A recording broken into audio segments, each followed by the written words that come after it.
आएगी। और चश्मा ही काम का लगा के देखोगे, वासना का लगा कर देखोगे तो हर जगह तुम्हें वासना ही वासना नजर आएगी। फिर वासना के चश्मे से देखो। ऐसा है ना, हिरण्यकश्यपु के चश्मे से देखोगे तो ये खंबा है, पर प्रहलाद के चश्मे से देखोगे तो ये भगवान है। कहो। हिरण्यकश्यपु कहता है ये तो पत्थर का खंबा है, ये तो पत्थर का खंबा। बोल तेरा भगवान कहां है, बता तेरा भगवान। प्रहलाद जी बोले पिताजी मुझे तो सब में दिख रहे हैं, इस खंबे में भी, आप में भी, इसमें भी, यहां भी, कण कण में। हिरण्यकश्यपु बोला मुझे क्यों नहीं दिखता? क्योंकि हिरण्यकश्यपु का चश्मा अभिमान का चश्मा है। कौन सा चश्मा है? अभिमान के चश्मे से देखोगे तो दुर्योधन को भी कुछ नहीं दिखा, अभिमान के चश्मे से देखोगे तो रावण को भी कुछ नहीं दिखा। और यदि प्रहलाद और अर्जुन और विभीषण के चश्मे से देखोगे तो वहीं तुम्हें भगवान के दर्शन हो जाएंगे, परमात्मा दिखेंगे। अब देखना ये है आप लोगों के पास चश्मा कौन सा है? क्यों मेरी माँ, कौन सा चश्मा है आपके पास? हिरण्यकश्यपु वाला कि प्रहलाद जी वाला? कौन सा वाला? रावण वाला कि विभीषण वाला? कौन सा आपके पास, कौन सा चश्मा है भैया के पास? कौन सा चश्मा नहीं है आपके पास? कोई सा भी नहीं? हम दे रहे हैं, एक ले लो। भक्ति का चश्मा, प्रेम का चश्मा। अब इस चश्मे से मतलब इस चश्मा मतलब इस दृष्टि से, इस भाव से, मेरे चश्मे का यहां तात्पर्य कांच का चश्मा नहीं, मेरे चश्मे का यहां मतलब है कि वो प्रेम का चश्मा, वो भाव का चश्मा, वो जिस भाव से माँ बेटे से मिलकर चूमती है, जिस भाव से गाय बछड़े से मिलकर प्यार करती। और सुनो, चिड़िया का प्यार देखना। छोटा सा बच्चा होता है चिड़िया का घोंसले में, मुंह उठा के चैं चैं चैं चैं करता रहता है। फिर चिड़िया आती है दाना लेकर कुछ, और वो उसके मुंह पे डालती, और उसके 4 बच्चे होते हैं चिड़िया के। तो सुनो, दाना 4 भागों में डिवाइड करती है, थोड़ा इसके मुंह में डालेगी, थोड़ा उसके मुंह में डालेगी। बोलो हाँ या ना? ये सब देखते हो कभी कि नहीं? चिड़िया को भी पता है कि ये 4 मेरे हैं, तो चारों को भूख लगी होगी, चारों को भोजन देना मेरा धर्म है। अब जरा सोचो, कुछ लोग चिड़िया को मार डालते हैं, बेचारी चिड़िया अपने बच्चों के लिए दाना लेने गई रही होगी और आपने उसे मार के खा लिया। और लोग कहते हैं कि मांस खाना सब खा रहे हैं तो आप भी खा रहे हैं, क्यों? कितने लोग होते हैं बाजार में ना, तोता बिकता है, मिट्ठू, मिट्ठू जानते हो? हरे रंग का तोता, तोता बिकता है बाजार में 500 रुपया का, 1000 रुपया का, 2000 रुपया का। बोलो हाँ। क्यों भैया? आपको भी हम पिंजरे में कैद कर लें और बेच दें, सही है? बोलो। अरे जितना कीमती मेरा जीवन है इतना ही कीमती चिड़िया का भी जीवन है। मैं क्यों चिड़िया से चिड़िया का जीवन छीनूं? मैं कौन होता हूं चिड़िया से चिड़िया की आजादी छीनने वाला? कौन होता हूं? कि ये अधिकार आपको किसने दिया कि आप 500 रुपए में चिड़िया का जीवन छीन लेंगे? बाजार गए और आप 1000 रुपया का 500 का मिट्ठू ले आए और लाके कैंची उठाई, उसके पंख काट दिए और कहा देखो हमने तोता पाला है। ये तोता नहीं पाला, तुमने पाप पाल लिया है। क्या पाल लिया है? जोर से। किसी पक्षी की आजादी छीन लेना पाप है कि पुण्य है? बोलो। इसलिए चिड़िया भी अपने बच्चों से प्यार करती है। बोलो हाँ। ऐसे ही भक्त अपने भगवान से प्रेम, वो प्रेम जो भक्त और भगवान का है, उस प्रेम का नाम रास है।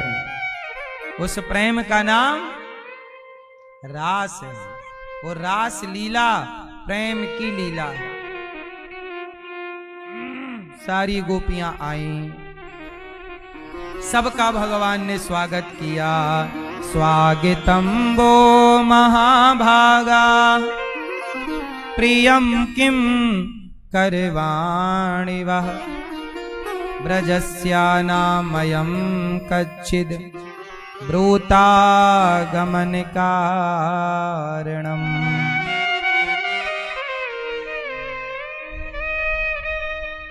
सारी गोपियां आई, भगवान ने सबका स्वागत किया। आओ आओ आओ, सबका स्वागत। आओ आओ, क्यों आई हो यहां? जाओ अपने अपने घर। यहां क्यों आई हो? किसने बोला? भगवान ने बोला। किससे बोला? गोपियों से बोला। जाओ अपने घर। क्यों आई हो? गोपियां बोली, प्रभु आपने बुलाया बांसुरी बजा के, हम चली आई। भगवान बोले, हम तो बांसुरी बजा रहे थे, आपको थोड़ी बुला रहे। क्यों आई हो? आपसे मिलने, आपका दर्शन करने। अच्छा, हो गया दर्शन, कर लिया, अब जाओ। यहां भगवान ने ज्ञान दिया है गोपियों को, कहो तो आपको दे दें।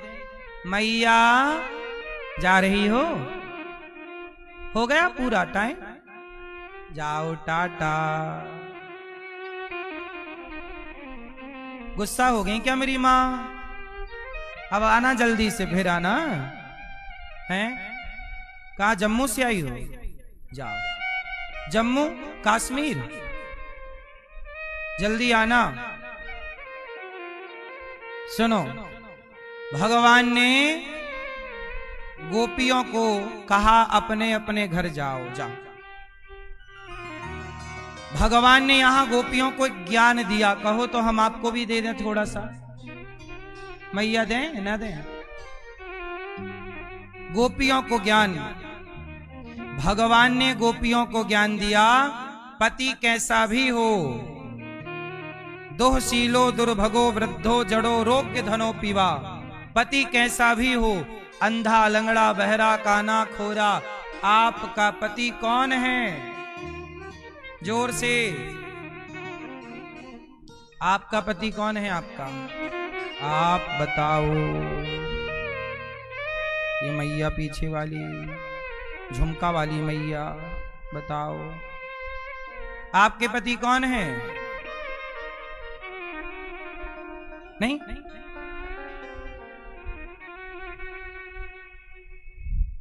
नहीं है पति? कौन है? कुछ भी नहीं है। कौन है आपके पति? हैं? ए लाल मैया, आप बताओ आपके पति कौन है? ये है? अरे ये तो है, हमें पता है। क्या मानती हो अपने पति को? दुश्मन, दोस्त, पति? क्या पति क्या होता है? परमेश्वर होता है। आपके पति क्या हैं? दुश्मन? आपके पति क्या हैं? क्या हैं? अब बताओ आपके पति कौन हैं? कौन है आपके पति? ये सीधे न कहा करो मेरा पति तो मेरा देवता है। हाँ, तुम ही मेरे मंदिर, तुम ही मेरी पूजा, तुम ही देवता हो, तुम ही देवता हो। कोई मेरी आँखों से देखे तो समझे कि तुम मेरे क्या हो, कि तुम मेरे क्या हो। पति कौन है? हर स्त्री अपने पति को भगवान की तरह माने, और हर पुरुष, भैया आपकी पत्नी कौन है?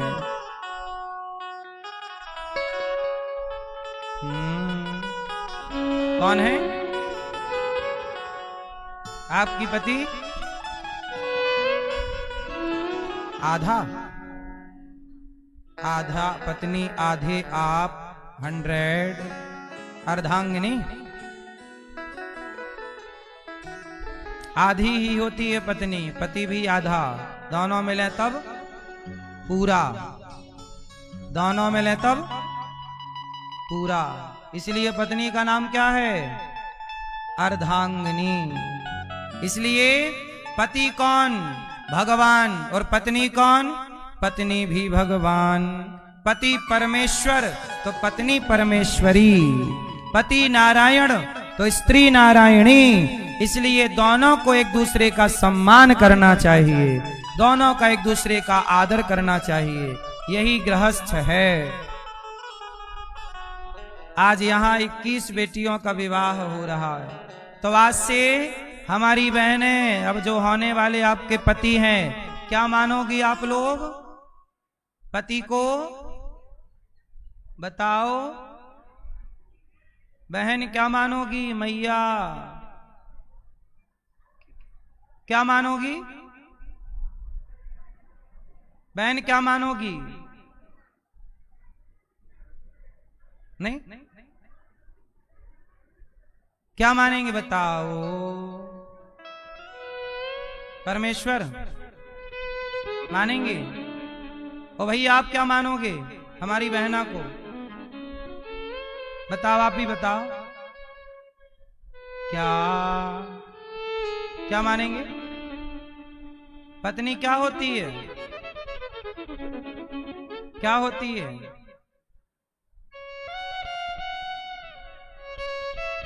क्या होती है भैया? पत्नी क्या होती है? कुछ होती भी है कि कुछ नहीं होती? पत्नी हमारे भारत में, हमारी संस्कृति में पत्नी क्या होती है?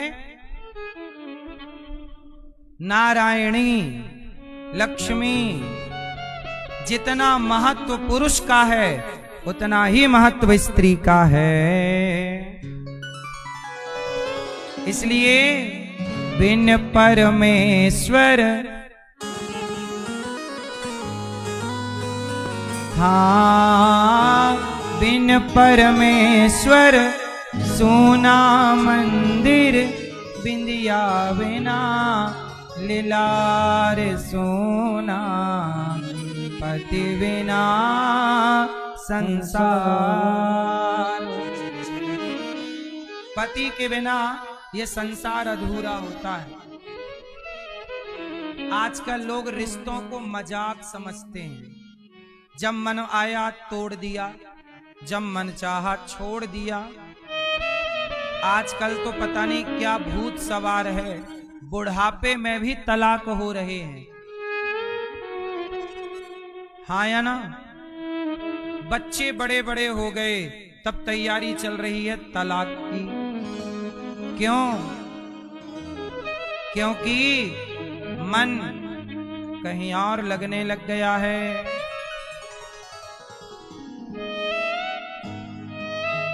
आप कहते हो हमारा पति बहुत खराब है, हमारी पत्नी बहुत खराब है, कैसे रहे? अरे भाई, कभी प्रकृति से जीना सीखा है? बताओ, गुलाब कहाँ रहता है? जोर से। गुलाब कितना कोमल है, गुलाब की पंखुड़ी कितनी कोमल। क्या इस गुलाब से कोमल आपका शरीर है क्या? गुलाब इतना कोमल है, लेकिन ये रहता कांटों के बीच में है। हवा चलती है तो कहीं इस कांटे की ओर, कहीं इस कांटे की ओर ये झुकता रहता है, लेकिन फिर भी खिला हुआ है और अपनी खुशबू से सबको प्रसन्न करता है, सबको आनंद देता है। क्या ये गुलाब आपको संसार में रहना नहीं सिखाता? यदि कांटों के बीच में गुलाब अपनी खुशबू बिखेर सकता है, तो दुष्टों के बीच में भी आप रह करके जीवन खुशमय क्यों नहीं निकाल सकते। जीवन जी लेना, अच्छे व्यक्ति के साथ तो सब जी लेते हैं, गलत और बुरे व्यक्ति के साथ भी जीवन निकाल देना, यही ना जिंदगी। इसलिए कहता हूं, शादी के पहले जरूर पड़ताल करनी चाहिए कि स्त्री कैसी है, पुरुष कैसा है। अच्छे आदमी से ही शादी करना, अच्छी स्त्री से ही ब्याह करना। शादी के पहले देख लो, समझ लो, परख लो।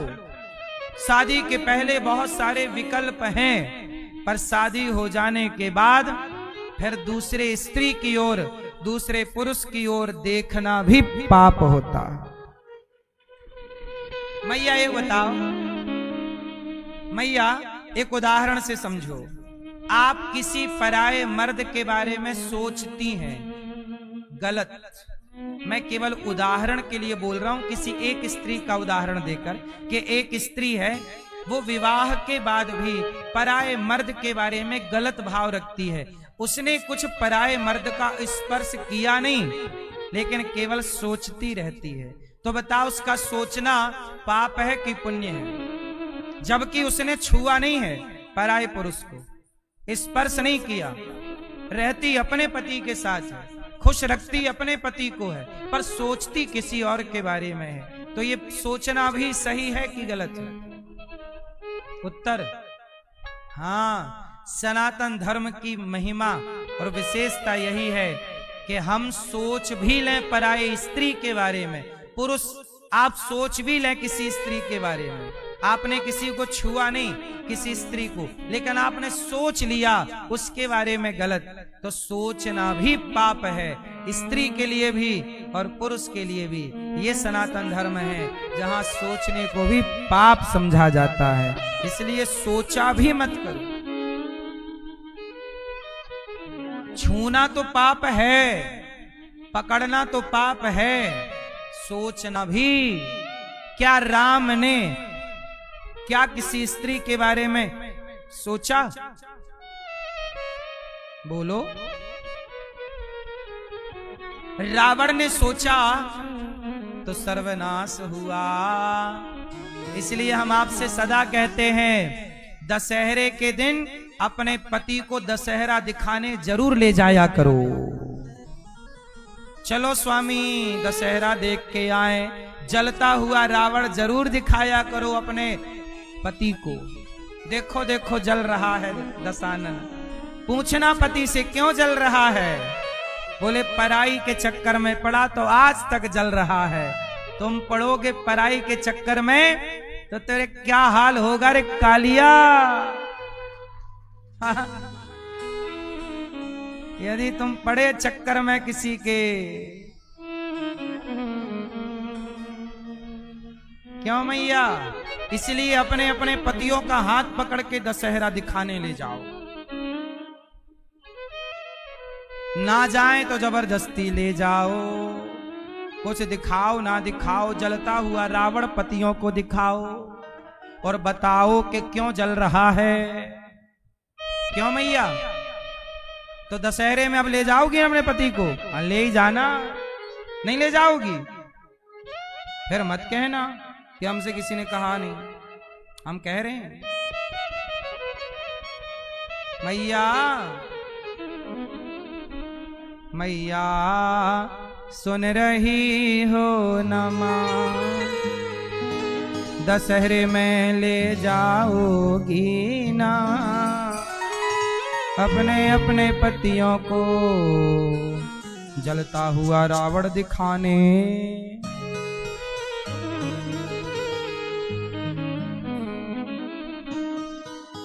पर नारी पैनी छुरी, पराई नारी पर नारी पैनी छुरी, तीन तरफ से खाए। पीछे वाले भैया सुनो, ओ ध्यान से सुनो भैया, पीछे वाले भैया गणपत सुनो। क्या कहा? संतों ने कहा कि पर नारी पैनी छुरी, सुनो भैया, जिनका ब्याह हो रहा है आप भी सुनो। आज से किसे देखोगे? केवल अपनी पत्नी को। और पराई स्त्री मिल जाए तो देखोगे कि आंखें मूंद लोगे। ताली कौन बजा रहा है?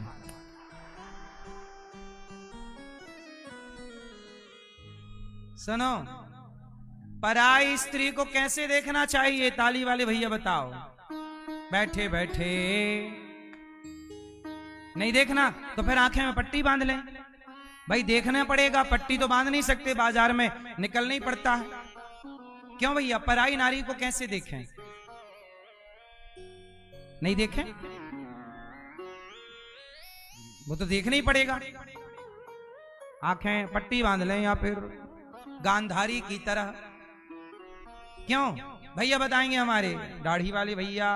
पराई औरत को, आपकी शादी हो गई? हो गई। अब बताओ पराई को आप कैसे देखते हो? हैं? इंसानियत।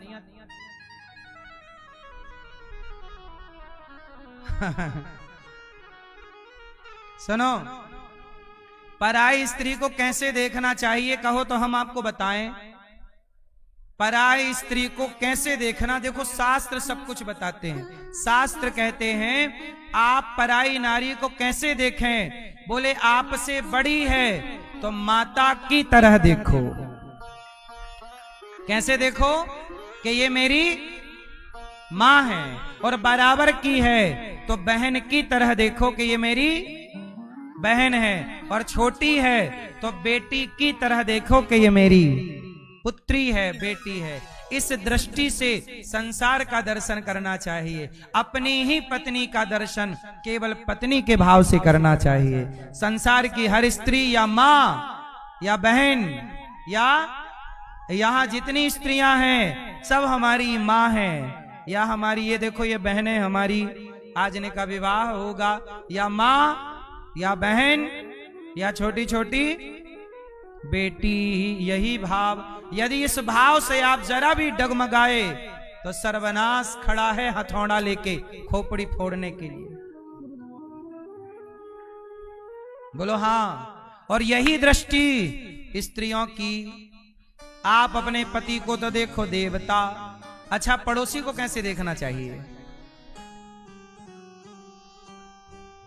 मैया क्या बोलती तू? भैया पड़ोसी को कैसे देखते हो आप लोग? पड़ोसी तो आपको ऐसे देखता है, सामने वाली खिड़की में एक चांद का टुकड़ा रहता है। हाँ। नहीं देखता ऐसे, गाना गाता रहता है, चांद का टुकड़ा चांद का टुकड़ा कहता रहता है। बॉलीवुड ने यही तो सिखाया है, और क्या सिखा सकता है इससे ज्यादा?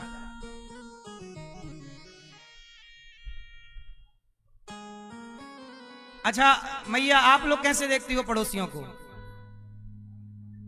नहीं बता रही हो मेरी मां है? पड़ोसी नारी भी जब नर को देखे तो उम्र में बड़ा है तो पिता, उम्र में बड़ा है तो जोर से, बड़ा है तो पिता का भाव, बराबर का है तो भाई का भाव, और छोटा है तो पुत्र का भाव, बेटे का भाव। इस भाव से नारी नर को और नर नारी का दर्शन करे। फिर बताओ भारत की कितनी अच्छी व्यवस्था। लेकिन आजकल लोग इस व्यवस्था का अतिक्रमण करके, तोड़ के मनमाना ढंग संसार में थोप रहे हैं। कह रहे हैं सामने वाली खिड़की में एक चांद का टुकड़ा रहता है, कह रहे हैं शीला की जवानी, कह रहे हैं मुन्नी बदनाम हुई। अब मनमाना ढंग से देख रहे, इसलिए तो नाश हो रहा है संस्कृति का। और हम कह रहे हैं कि देखो लिविन इवन में मत रहा करो, तो हमारे पत्रकार बंधु फिर हल्ला करते हैं, क्या ऐसा क्यों कहते हो कि मर्यादा में रहो। हम कहते हैं कपड़े पहन के रहो मर्यादा में, तो वो कहते हैं कि नहीं जी जिसका जैसा मन है, माई लाइफ माई चॉइस। तो आजकल क्या करें साहब, भली बात कहें तो लोगों को मिर्ची लगती है। एक बहन आ गई, बोले महाराज क्या कहते हो मिर्ची लगती है। हमने कहा मिर्ची तो लगती ही है, हम कहें तो मिर्ची लग जाती है कुछ लोगों को। बोलो हाँ, आप बताओ। इस दृष्टि से यदि आप देखोगे पर नारी को बहन, माँ, बेटी, पर पुरुष को पिता, भाई, पुत्र। तो बताओ कुछ गलत है? ईश्वर की बनाई कोई भी व्यवस्था गलत नहीं है। भगवान ने तुम्हें इतना कठोर नहीं बनाया जितने कठोर आप यहां पर हो गए। अभी दिल्ली में एक घटना घट गई। तरुण नाम का एक लड़का, उसकी एक छोटी सी बच्ची थी कि उसकी बहन थी, उसके घर की एक छोटी सी बच्ची होली के टाइम पर कोई मुसलमान महिला निकल रही थी, तो होली में उस बच्ची ने गुब्बारा पानी से भर के फेंका, तो हल्की सी पानी की 4-6 बूंदें उसके शरीर को टच कर गईं। तो मुस्लिम महिला जाके बताई और उसके घर वालों ने आकर के उस 25 वर्षीय युवक तरुण को मार डाला। इसलिए मार डाला कि आपने हमारे ऊपर 4 बूंद पानी डाल दिया। अब बताइए, क्या इंसान ने आपको, भगवान ने आपको इतना निर्दयी बना के भेजा है? क्या मुसलमान इतना निर्दयी होता है कि 4 बूंद पानी डाल दो तो आप मार डालोगे? ये मुसलमानों की मानसिकता पूरी दुनिया ने देख ली कि ये मानसिकता है कि यदि आपने, जरा सोचिए कि इन मुसलमानों को तनिक सी आजादी मिल जाएगी तो घर में घुस के तरुण को मार डाला, तनिक आजादी मिल जाएगी तो ये भारत के हिंदुओं का क्या करेंगे? कत्लेआम कर डालेंगे। कौन रोकेगा? फिर बाद में तुम चलाते रहो, कुछ भी केस चलाते रहो, दलीलें मारते रहो। क्या मुसलमानों से मेरा सवाल है, क्या मुसलमान भाइयों, आपका अल्लाह आपको इतना निर्दयी बना के भेजा है कि 4 बूंद पानी यदि तुम्हारे बदन पे कोई डाल दे तुम उसका गला काट डालो, मार डालो? मैं हर मुसलमान से सवाल करता हूं, क्या आपके अल्लाह ने आपको इतना निर्दयी बनाया है, इतना दयाहीन बनाया है? हमारे ईश्वर ने तो हमें इतना दयावान बनाया है भाइयों कि हम चींटी को दाना डालते हैं। याद रखना मुसलमानों, आप मोहम्मद गौरी को पृथ्वीराज ने 17 बार 17 बार क्षमा किया था। उसका अपराध कितना बड़ा था। एक छोटी सी बच्ची ने जरा पानी की 4 बूंद क्या गुब्बारे में भर के डाल दी, तुमने उसका परिवार उजाड़ दिया। हर मुसलमान के लिए ये बात सोच की है, सोचिएगा जरूर कि क्या आपके अल्लाह ने आपको तनिक भी दया ना दी? क्या आपकी कुरान ने आपको तनिक भी दया का भावना सिखाया? हमारे धर्म ने, हमारे ग्रंथों ने तो कहा कि दया धर्म का मूल है, पाप मूल अभिमान। हम हिंदू सांप को भी दूध पिलाते हैं, सांप को भी नाग पंचमी में दूध पिलाते हैं। मुसलमानों से यह सवाल तो जरूर पूछना चाहिए कि क्या आपके मुस्लिम मजहब में क्या दया नहीं है? क्या जरा सा कोई अपराध करेगा तो आप मार ही डालोगे?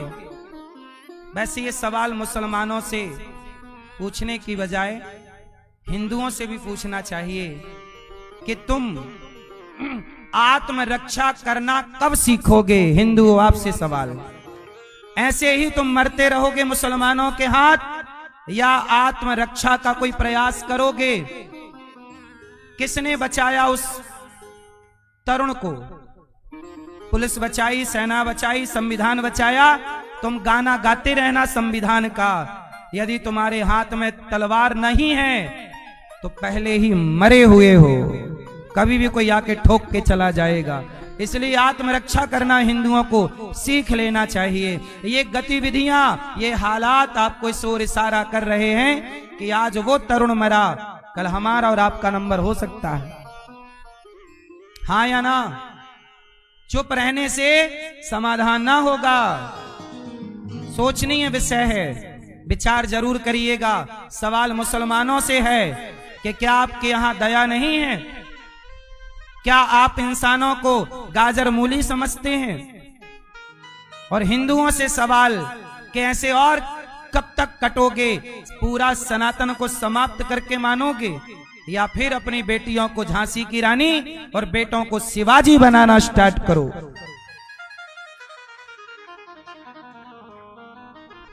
हनुमान जी का सिद्धांत अपनाओ, मैं किसी को नहीं मारता, पर मुझे कोई मारेगा मैं भी मारूंगा।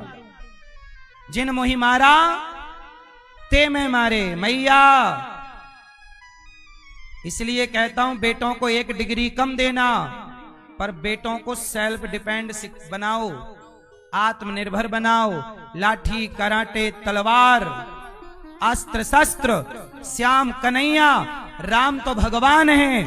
भगवान भी जानते थे कि रावण प्यार की भाषा नहीं समझेगा, रावण धनुष की भाषा समझेगा। इसलिए वनवास गए तो सोने का सिंहासन छोड़कर, सोने का मुकुट छोड़कर गए, आभूषण त्याग कर गए, पर राम धनुष लेकर के गए थे।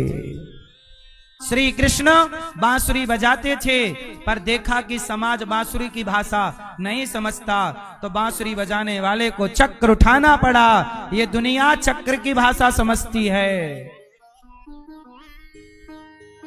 हाँ या ना? वरना ऐसे ही कटते रहना, कटते रहना।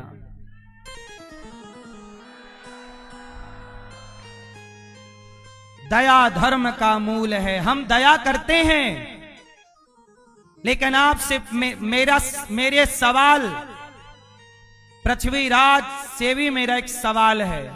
पृथ्वीराज जी, आपने दया की मोहम्मद गौरी पर, अच्छी बात है, पर इतनी अधिक भी दया नहीं करनी चाहिए कि उस दया के कारण आपकी पत्नी संयोक्ता को जिंदा जौहर करना पड़ा, जलना पड़ा।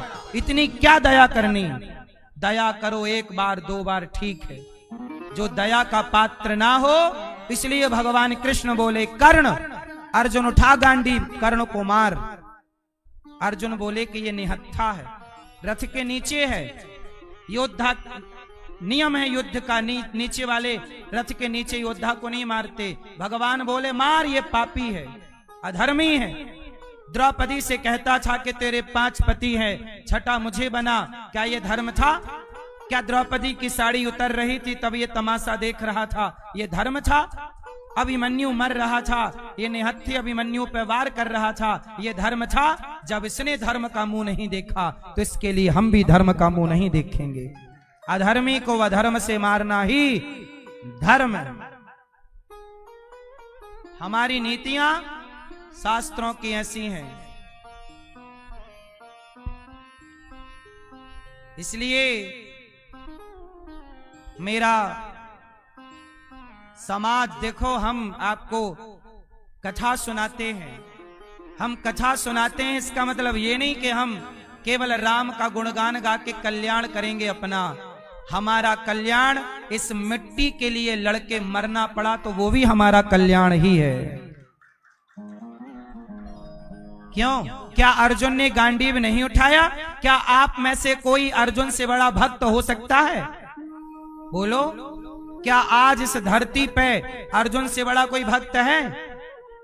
जब अर्जुन सोते थे, उनके रोम रोम से कृष्ण कृष्ण निकलता था। अर्जुन से बड़ा भक्त कौन होगा? लेकिन अर्जुन भक्त का मतलब ये नहीं कि मैं लड़ना छोड़ दूं। बताइए, क्या भक्ति का मतलब ये है कि मैं लड़ना? तो बताओ, क्या अर्जुन भक्त नहीं थे? उत्तर दो। क्या भीष्म पितामह भक्त नहीं थे? भीष्म पितामह ने तो विष्णु सहस्त्र नाम को प्रकट किया है। भीष्म पितामह, अर्जुन, सब भक्त हैं।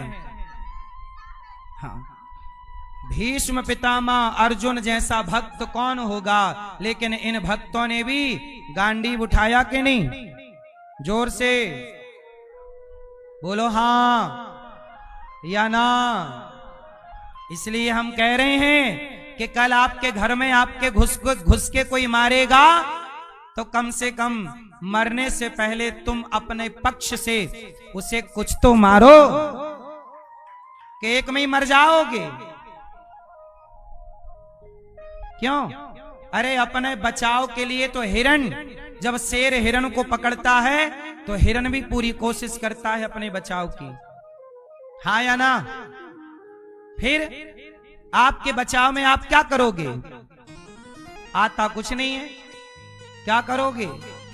इसलिए कहता हूं मेरे नौजवान सनातनियों, आत्मरक्षा का चिंतन करना शुरू करना चाहिए इस राष्ट्र को।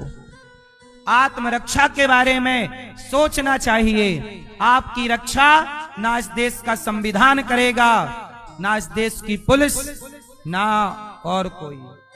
कश्मीर से खदेड़े गए हिंदू, कहां था संविधान, कहां थी पुलिस, कहां थी सेना? आज 30 साल से ज्यादा हो गए खदेड़े हिंदुओं को, ना उनका घर मिला, ना उनकी जमीन मिली, ना उनका सम्मान मिला, ना तो उनकी बहन बेटियों के साथ बलात्कार करने वालों को सजा मिली। ये बात सही है कि गलत है? बोलो। और चुप बैठना हो तो बैठूं, मौन व्रत करो।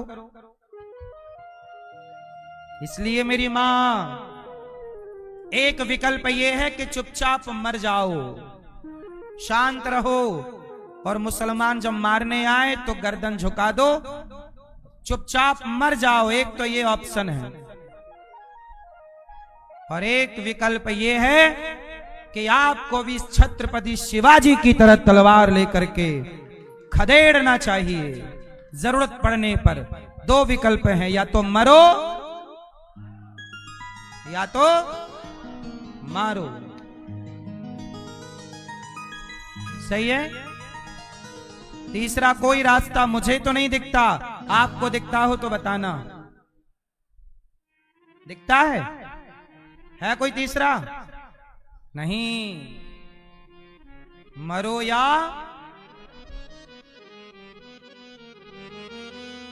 बाद में सब मोमबत्ती जलाएंगे, उससे कुछ ना होगा। क्यों भैया? सनातनियों को सोचना चाहिए। तुम एक बच्चा पैदा कर रहे हो, विधर्मी 20 बच्चा पैदा कर रहा है। उन 20 से एक कब तक सुरक्षित रहेगा? जरा सोचना चाहिए। सरकार को भी जनसंख्या नियंत्रण कानून लाना चाहिए। भारत को बचाए रखना है कि समाप्त करना है? ये भारत भी बहुत जल्द इस्लामिक राष्ट्र बन जाएगा। हिंदुओं का अस्तित्व ना ढूंढा मिलेगा। जैसे पाकिस्तान इस्लामिक राष्ट्र है, बांग्ला भारत का ही हिस्सा, पाकिस्तान, बांग्लादेश, ये सब भारत था। अब भारत से कटके अस्तित्व खत्म हो गया हिंदुओं का। ऐसे ही इस देश से भी खत्म हो जाएगा। क्या कर लोगे? बहुत लंबा टाइम नहीं है। वो तो तैयारी कर रहे हैं, 2050 आने दो। आपकी क्या तैयारी है? आप तो एक बच्चा पैदा कर रहे हो और वो 20 कर रहे हैं। 20 से एक को बचा लो, कैसे बचेगा? इसलिए हर हिंदू को सोचना चाहिए। नेता लोग केवल वोट की राजनीति कर रहे हैं, बस। नेताओं को वोट से मतलब है, उन्हें राष्ट्र से, सनातनियों से कोई मतलब नहीं है। मर गया वो तरुण, क्या कर लिया नेताओं ने? और कोई मरेगा, क्या करोगे?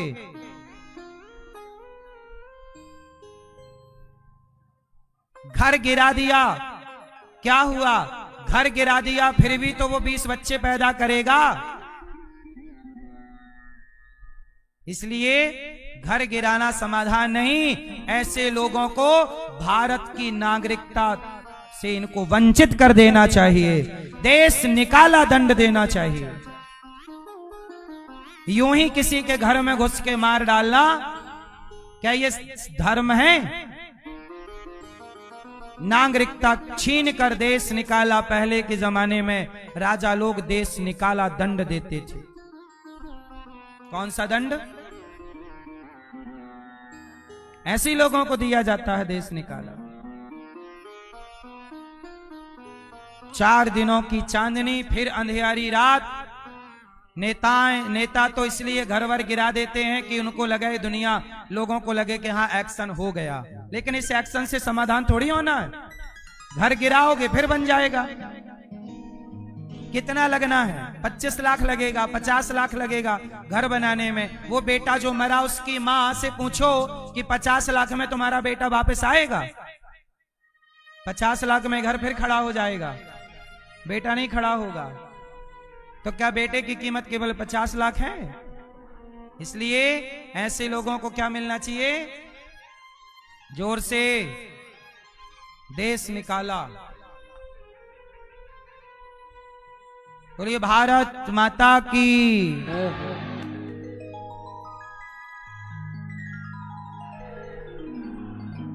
सनातनियों, नेताओं के भरोसे ना रहना। तुम नेताओं का केवल नेताओं की झंडा उठाने के काम आओगे, इससे ज्यादा नहीं। नेता तुम्हारा यूज करते हैं, 1000-2000 का लॉलीपॉप पकड़ा देंगे, लो पैसे रखो। क्या करोगे पैसे का? जब ये राष्ट्र ही नहीं रहेगा, सनातन संस्कृति ही नहीं रहेगी, तो पैसे का क्या कर लोगे? बोलो हाँ या ना। उचित दंड देना चाहिए। कितने लोग मेरी बात से सहमत हैं कि ऐसे अपराधियों को देश निकाला बाहर?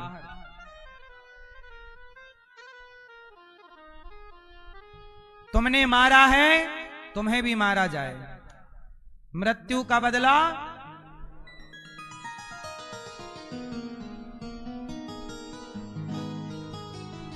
भगवान ने गोपियों से कहा, घर जाओ, पति ही ब्रह्मा, पति ही विष्णु, पति नरवदाधार। जिस नारी ने पति को पाया, उसकी नैया पार सोना, पति बिना संसार। पति ही जप है, पति ही तप है, पति ही है करतार। पति से ही पत इस तन की है, पति बिन विपति हजार सोना, पति बिना संसार।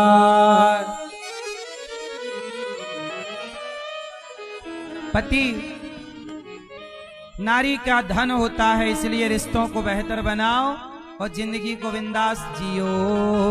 भगवान ने गोपियों के संग दिव्य रास रचा करके गोपियों को आह्लादित किया।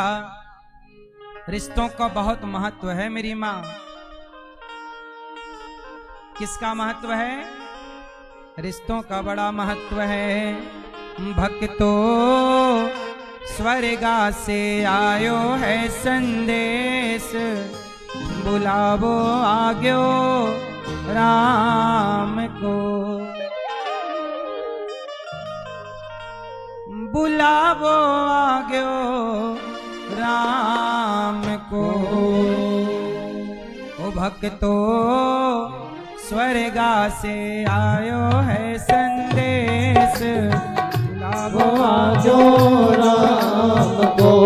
भक्तो स्वर्गा से आयो है संदेश, बुलावो आग्यो राम को। 1 मिनट की मोहलत दे दो, करो करो बेटा से बात। 1 मिनट की मोहलत दे दो, करूं बेटा से बात। एक पिता के 2 बेटे थे, दोनों की मृत्यु हो मतलब पिता की मृत्यु हो गई, तो पिता ने बेटों को बुलाया। यमराज जी लेने आए, चलो। तब बाप ने मरते समय कहा, बेटा 1 मिनट की मोहलत दे दो। जब मरने का टाइम आया तो पिता बोला बेटे से, यमराज जी 1 मिनट का टाइम दे दो, बेटे से बात कर लूं। 1 मिनट की मोहलत दे दो, करूं बेटा से बात। बेटा भाई भाई प्रेम से रहना, भाई भाई प्रेम से रहना, जाना है सबको उसके पास, बुलावो आजो राम को। भाई भाई प्रेम से रहना, जाना है सबको उसके पास, बुलाओ आजो राम को। प्रिय भक्तों, मां मरने लग गई। 1 मिनट की मोहलत दे दो, करूं बहू से बात, बहू से बात।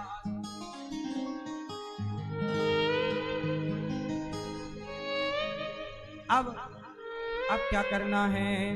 सास बोली, बहू मैं तो मारो। देखो, भाई से व्यवहार अच्छा करना चाहिए। भाई मर जाएगा फिर रोने से कोई फायदा नहीं। जिंदा है साथ दो, है ना। और बहू, सास की सेवा जीते जी कर लो, सास मर जाएगी, रोने से कोई फायदा नहीं। सास बोली, बहू मैं तो मारो धर्म निभा दी, मैं तो मारो धर्म निभा दी, बांध के रखियो ये परिवार, बुलाओ आजो राम को।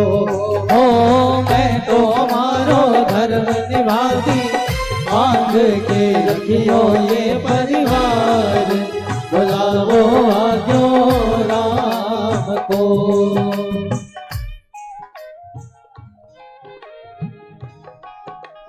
1 मिनट की मोहलत दे दो, करो पति से बात, पति से बात। भैया, आप पति से क्या बात करोगी आखिरी में? 1 मिनट की मोहलत दे दो, करो पति से बात।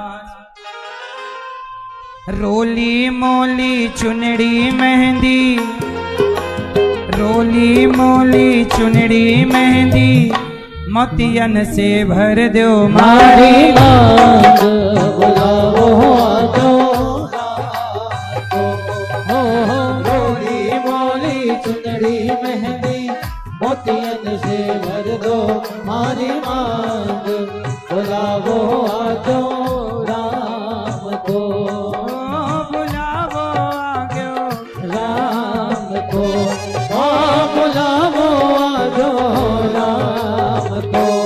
भक्तों स्वर्गा से आयो है संदेश, बुलाओ आजो राम को। भक्तों स्वर्गा से आयो है संदेश, बुलाओ आजो राम को। बुलावा आया, सब अपने अपने घर चले। इसलिए कहता हूं, पता नहीं किसका बुलावा कब आए, इसलिए प्रेम से रहा करो, प्यार से मोहब्बत से जिंदगी जीनी चाहिए। उन मुसलमानों ने तरुण को मार डाला, तनिक भी हाथ ना कांपे उनके उसे मारते हुए। उस जवान बच्चे को मारते हुए हाथ ना कांपे। हम हिंदुओं के अंदर इतने निर्दयी हम हिंदू नहीं हैं कि किसी इंसानों को ऐसे काट डालें। हमारे अंदर क्या है? दया है। हमारी इस दया का ही फायदा इन मुसलमानों ने उठाया है। मुसलमानों ने समझ लिया कि हिंदुओं के अंदर दया है, ये नहीं मार सकते, इसलिए ये तो हमें मार नहीं सकते, इसलिए चलो अपन ही इनको मारें। इसलिए उन मुसलमानों ने हिंदुओं को मारना स्टार्ट कर दिया। हमारे अंदर की दया का फायदा उठा लिया। मुसलमानों, सोचिएगा जरूर कि आपके हाथ क्यों ना कांपे जब आप किसी तरुण जैसे बच्चे की गर्दन काटते हैं, उसको मारते हैं। उस बच्चे की जगह आपका अपना बच्चा होता तो क्या उसे आप ऐसे ही काटते मारते? याद रखिएगा, ईश्वर के घर देर है, अंधेर नहीं है। ये मत सोचिए कि हमें और आपको कोई देख नहीं रहा है, हर कर्म ईश्वर नोट कर रहा है। इसलिए कुरान पढ़िए। आप मुसलमानों से मेरी प्रार्थना है, अपनी कुरान ठीक से पढ़िए और उसमें पढ़ के जरा हमें बताइएगा कि इंसानों को मार डालने का कहाँ लिखा है, और लिखा है तो हमें भी जरा पढ़ाइए, देखें कि कितना श्रेष्ठ ग्रंथ है आपका कि इंसानों की हत्या का उसमें लिखा है। या तो लिखा ना होगा, और लिखा होगा तो फिर हमें भी दिखाइए कि हम भी देखें। इंसानियत सबसे बड़ा धर्म है। हिंदू, मुस्लिम, सिख, ईसाई ये सब बाद की बातें हैं। पहले क्या है, ईश्वर ने जब धरती पर भेजा तो मानव को मानव, इंसान को इंसानियत दे करके भेजा था, करुणा दया दे करके भेजा था। यहाँ आके सब अपने अपने मनमाने रंग में रंगते चले गए।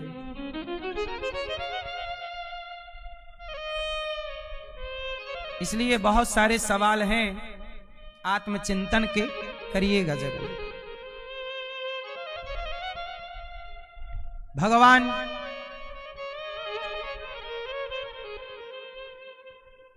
गोपियों के संग दिव्य महारास रचाते हैं। गोपियों को स्वीकार किया, दिव्य रास रचाकर गोपियों को आह्लादित किया।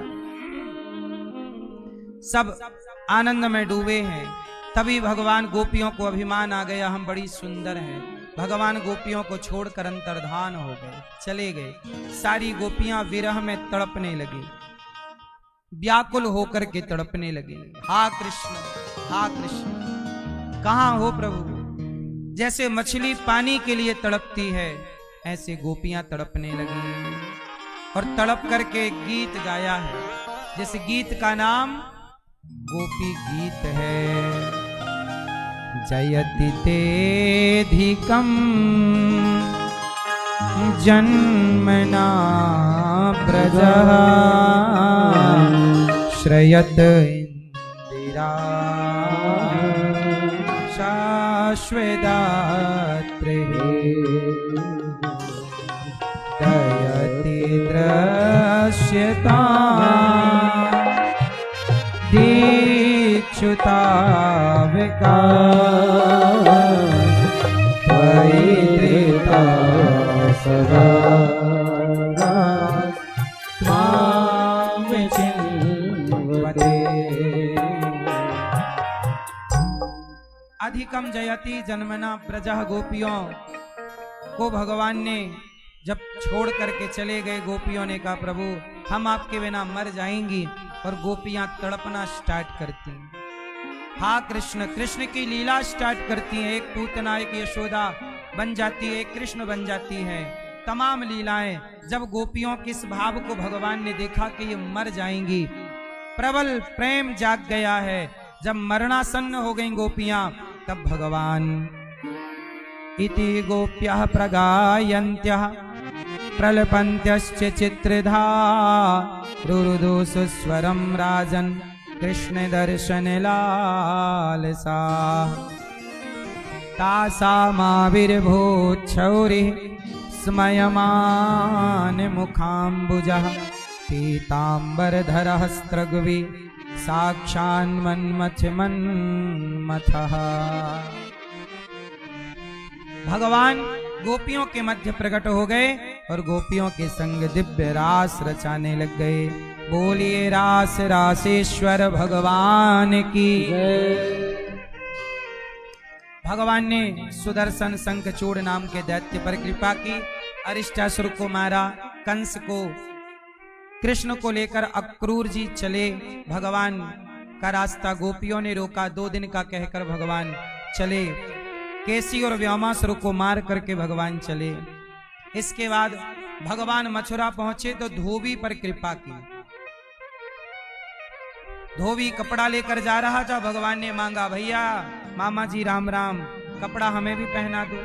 धोबी बोला, तुमने बाप की राज में ऐसे कपड़े पहने हैं? ये धोबी वही धोबी था जिसके कहने से सीता माँ को वनवास जाना पड़ा। आज इसका उद्धार भगवान कृष्ण ने किया। सीता मां के वनवास में कुछ लोग कहते हैं राम जी कारण है। आप लोग क्या कहते हैं, कौन जिम्मेदार है? सीता मां का वनवास क्यों हुआ, किसके कारण हुआ?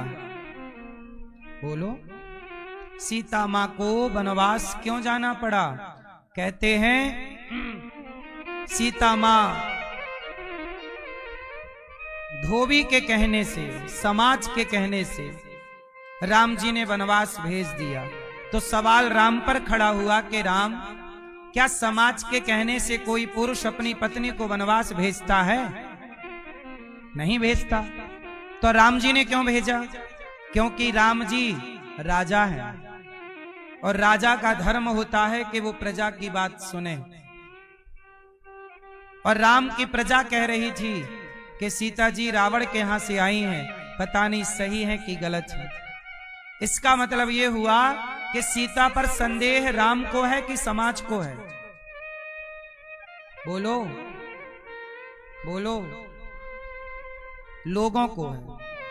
सीता माता पर संदेह किसे है? समाज को, लोगों को। और समाज के मुंह राम जी कैसे लगते?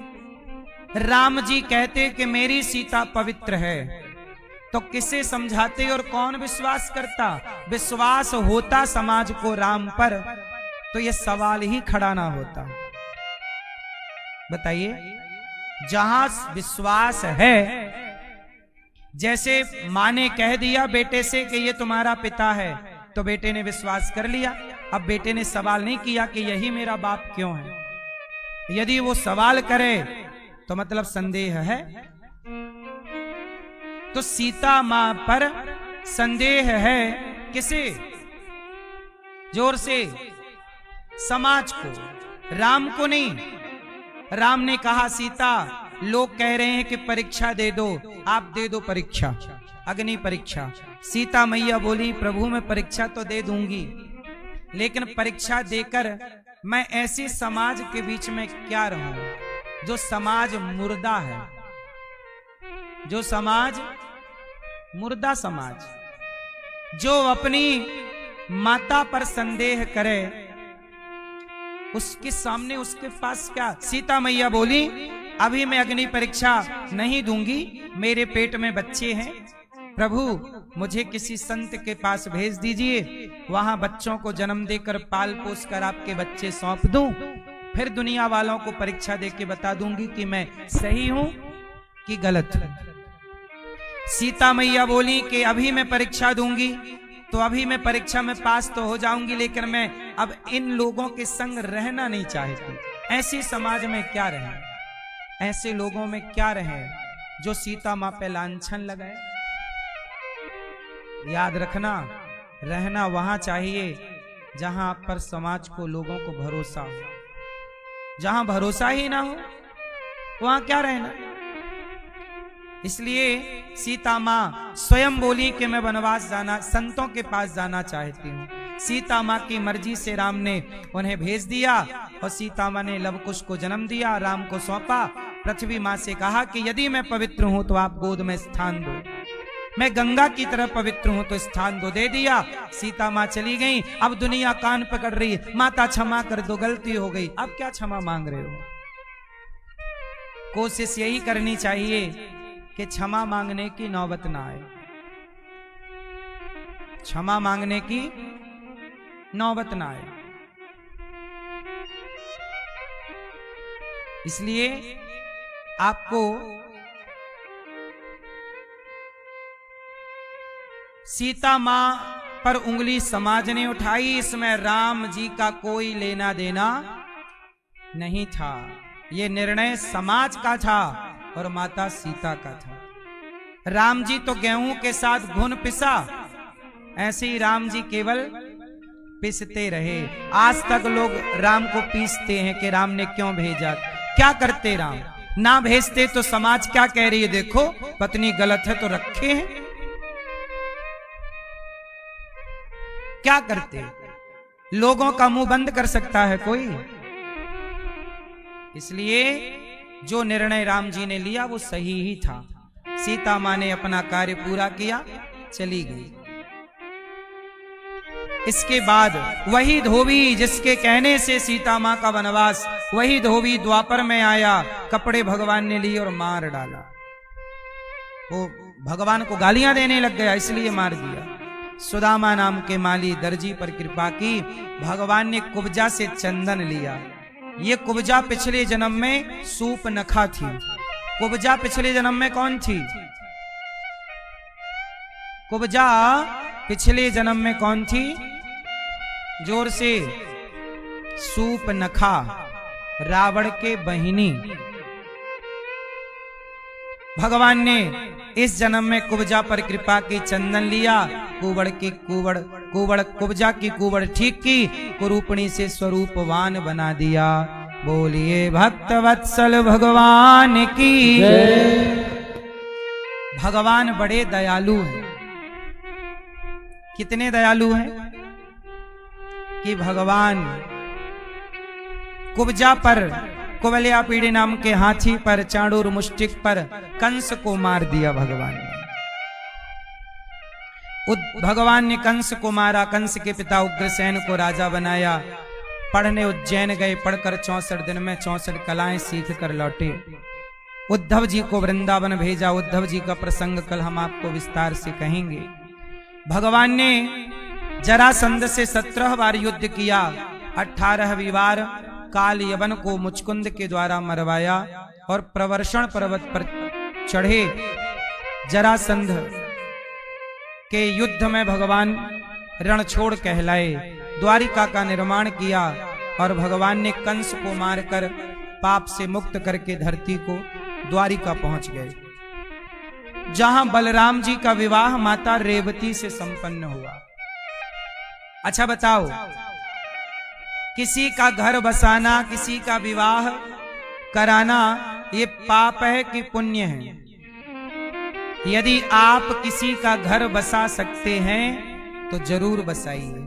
किसी को रोटी दे सकते हैं, जरूर दीजिए। किसी की मदद कर सकते हैं, जरूर कीजिए।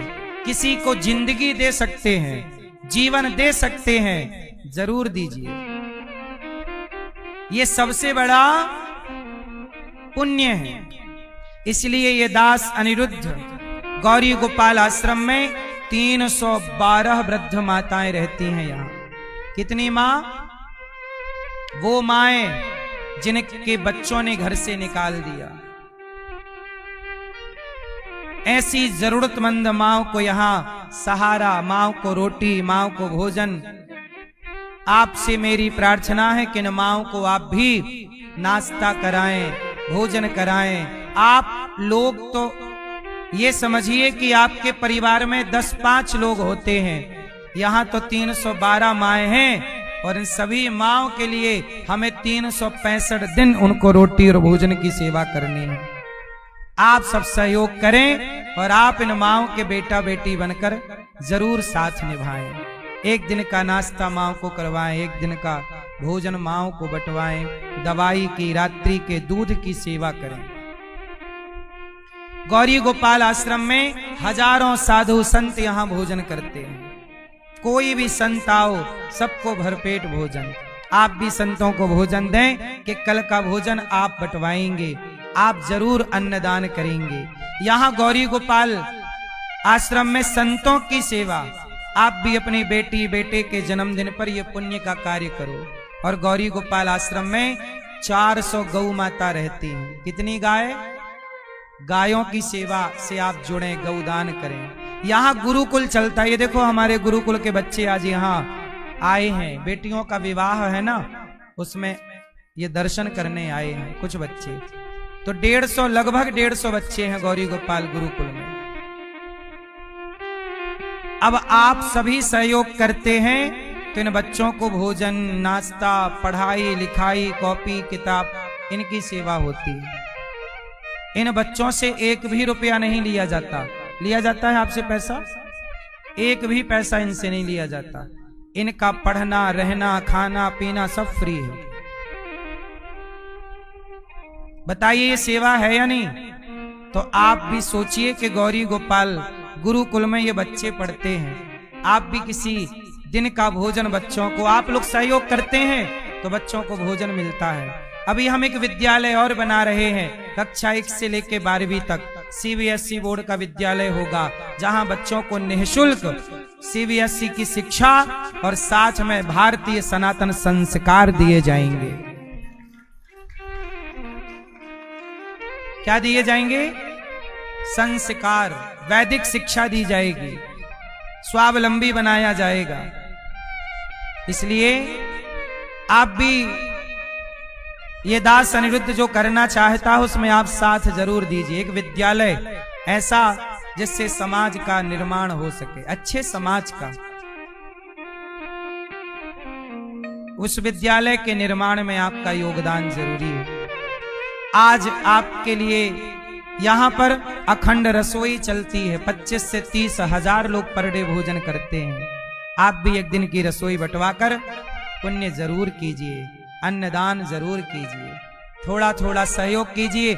आप में से कितने लोगों ने प्रसादी पाई? कोई पैसा लगा? सबको निःशुल्क भोजन गौरी गोपाल में मिलता है। बताइए ये पुण्य है कि पाप है? आप भी थोड़ा सा पुण्य जरूर कीजिए अन्नदान का। आज यहां 21 बेटियों का विवाह है गौरी गोपाल आश्रम में। कितनी बेटियों का? 21 बेटियों का। आपसे भिक्षा मांग मांग कर ये दास अनिरुद्ध इन सभी बहनों का विवाह, सभी के लिए जो बन सका सामान धन धान्य देकर, ये सब सामान बेटियों का, जो पलंग अलमारी इत्यादि, सिलाई मशीन,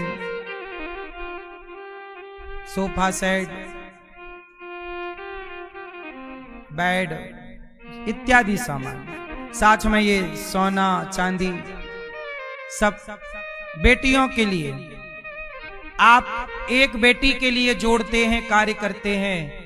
हम अभी इन 21 बेटियों के विवाह से फ्री होंगे कि अगली 25 अप्रैल को फिर यहां कन्याओं का विवाह है, उसकी तैयारी चालू हो जाएगी। यहां अखंड सेवा, चाहे माओ की सेवा, रसोई की सेवा और चाहे बेटियों के विवाह की सेवा। आइए बेटियों से बात करते हैं, कहां से हैं, कौन बेटी है, किस तरह से हैं, बात करते हैं। और पुनः आज विवाह उत्सव का दर्शन करेंगे और यहां किस तरह बेटियों का विवाह होगा आप साक्षी बनेंगे। और आप भी एक बेटी के विवाह में जरूर सहयोग कीजिएगा। एक एक बेटी का कन्यादान आप लीजिए, जो आपसे बने। आप भी एक बेटी का जो सामान यहाँ धन धान्य आया है, एक बेटी की सेवा आप ले सकते हैं कि एक बेटी का मंगलसूत्र हमारी ओर से, एक बेटी के मंगलसूत्र की सेवा, अलमारी की सेवा, पलंग की सेवा आप कर सकते हैं, ताकि आप किसी का मंगलसूत्र जब आप किसी को देंगे, किसी का घर बसाएंगे, तो उनकी दुआओं से आपका, आपकी बेटी का घर हरा भरा रहेगा। दुआएं कमाइए। आज बहन से बात करेंगे। क्या नाम है आपका? महिमा। महिमा, कहाँ से हैं आप? माधवगंज से। माधवगंज जी। तो आपके माता पिता हैं, क्या करते हैं? पिताजी नहीं है। आपके पिताजी नहीं है और माँ है। माँ क्या करती हैं आपकी? कुछ नहीं, घर पे ही रहती हैं। तो फिर घर का गुजारा कैसे होता है? दाल रोटी? उनकी पेंशन बनी हुई है उसी से। माता की? जी। देखो इनके पिता नहीं है, जब पिता नहीं है तो बेटी का विवाह करना मतलब एक अकेली माँ के लिए कितनी बड़ी जिम्मेदारी। तो बताइए उस माँ का कितना सारा खर्चा और टेंशन कम हो गई। हम और आप मिलके यदि किसी के काम आ जाएं तो ये पुण्य है या नहीं? एक माँ की चिंता हम हर लें। अब बताओ इनकी माँ की चिंता खत्म हुई कि नहीं? जब हम किसी की चिंता हर लेते हैं तो हमारी चिंता भी भगवान हर लेते हैं। इसलिए आप भी किसी का घर बसाने में सहयोगी अवश्य बनिए। तो आप, ये लड़का आपके लिए किसने देखा है? मम्मी ने। माँ ने देखा है। तो आप खुश हैं अब? जी। ठीक है। भैया आप कहाँ से हैं? माधोगंज से। आप क्या करते हैं? जी शिक्षक हूँ मैं। शिक्षक हैं? जी प्राइवेट सरकारी? प्राइवेट। प्राइवेट, ठीक है। तो अब हमारी बहन का ख्याल रखना। जी बिल्कुल। राधे राधे गुरु जी। खुश रहे। आपके माता